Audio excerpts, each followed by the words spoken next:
Now let's talk about another total waste of space. Marco Rubio.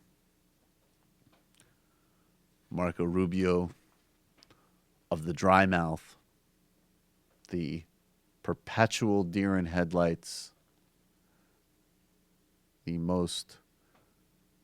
No, Paul Ryan is the most overrated political talent in modern America, but Marco Rubio is a close second. Here he is talking with Dana Bash on CNN.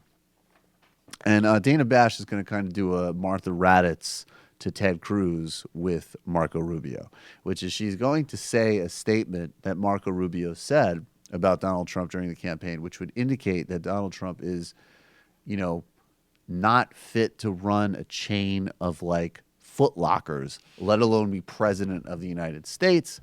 And she's going to ask this anxious young man what he thinks now. Talk about the election that just happened. You endorsed Donald Trump over Hillary Clinton, but it wasn't that long ago you were running against Mr. Trump for the GOP nomination, and you called him unfit for the presidency. Take a listen. We're about to turn over the conservative movement to a person that has no ideas of any substance on the important issues. The nuclear codes of the United States to an erratic individual. Senator, do you still have those concerns about President-elect Trump? Well, Dana, the bottom line, we had an election, and ultimately the voters chose him, both as our nominee and now as our president. So the election is over, and now it comes time to govern, and we're going to give him every chance to be successful.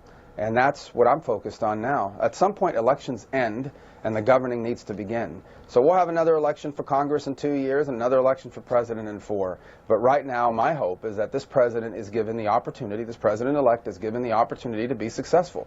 And that's been a long tradition in this country. When the election ends, you don't root against the president-elect because you understand that while you'll have significant policy disagreements with them, whether they're in your party or not, if they don't succeed, the country gets hurt. Dana, I'm running out of water. I can barely speak, and I'm about to have an anxiety attack. It's like, give me a break, Dana. I have absolutely no moral, personal, or policy convictions, okay? I just wanted to be president. It's good that there's Republicans that are willing to stand up for all these traditions, like supporting the president and hoping he succeeds when he gets into office. Yeah, that's where was my support, motherfucker? You little dry mouth fool. Where was my 2 years? I don't know what more evidence you need that white people are the devil. Light-skinned Cubans are the worst. Allahu Akbar.